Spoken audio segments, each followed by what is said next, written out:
আমি আমার লেখা ছোট গল্প অচল মুদ্রা পর্ব ২ পড়ছি। আশা রাখছি ভালো লাগবে। সকালে খাবার পরে শরীর যেন কেমন লাগছে সজলের। আজ ক্লাসে যেতে হবে, কারণ ভার্সিটিতে ক্লাস আছে।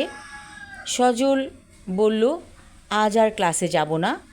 বাবা বলল, তাহলে রেস্ট নে তোর রুমে।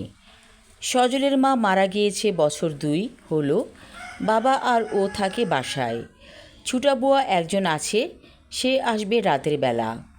এখানে আশেপাশে কিছু বাসা আছে, বুয়ারা রাতে কাজ করে। যেসব মহিলারা অফিসে জব করে তাদের বাসায় রাতে কাজ করার জন্য বুয়া আছে।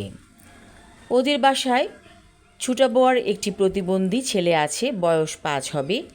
সেও মায়ের সাথে মাঝে মাঝে আসে, এসেই বলে, দুধ চা দিয়া পাউরুটি খামু। সজলের খুব প্রিয় খাবার দুধ চায়ে পাউরুটি ভিজিয়ে খাওয়া। একদিন ওই ছেলেটি দেখেছিল সজলকে খেতে, সেও আবদার করে বসেছিল খাবারটা খাবে। সজলও খেতে দিয়েছিল।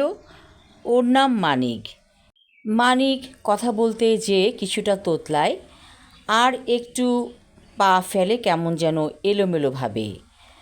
মানিকের মা বলেছিল, ভাইজান, আমার পোলা অহন প্রত্যেক দিন দুধ চা দিয়া পাউরুটি খাইতে চায়।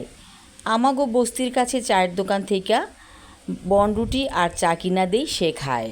সজল দুপুরে ঘুমিয়ে পড়ল। হঠাৎ করে ওর মনে হচ্ছিল ও প্রবলভাবে চাইছে না ঘুমাতে, কিন্তু ঘুম যেন বলছে ওকে ডেকে, এসো ঘুমের রাজ্যে।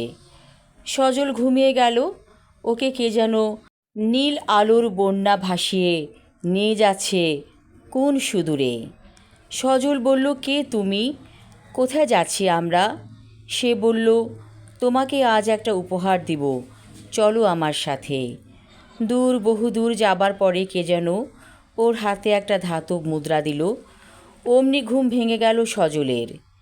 দেখল বুয়ার ছেলে মানিক ওর হাত থেকে কি যেন নিতে চাইছে। এই তোরা কখন এলি, বলে সজল। ওর হাত মুষ্টিবদ্ধ করা একটি মুদ্রা পড়ে গেল মেঝেতে। বেশ জোরে শব্দ হলো। মানিকের মা এসে বলল, কিরে মানিক, কি ভাঙছস এইখানে? ও ভাইজান, কি পড়লো এইখানে? ঝন কইরা শব্দ হইল। সজলের বাবা এলো সেই রুমে। কিরে, ঝনঝন করে কিসের শব্দ হলো? আরে, এ তো দেখি পুরনো আমলের একটা পয়সা। এই পয়সা তো অনেক বছর আগের মনে হচ্ছে রে সজল। কোথায় পেলি এ মুদ্রা? বলল সজলের বাবা। আমি আমার লেখা ছোট গল্প অচল মুদ্রা পর্ব ২ পড়লাম। আশা রাখছি ভালো লাগবে। ধন্যবাদ।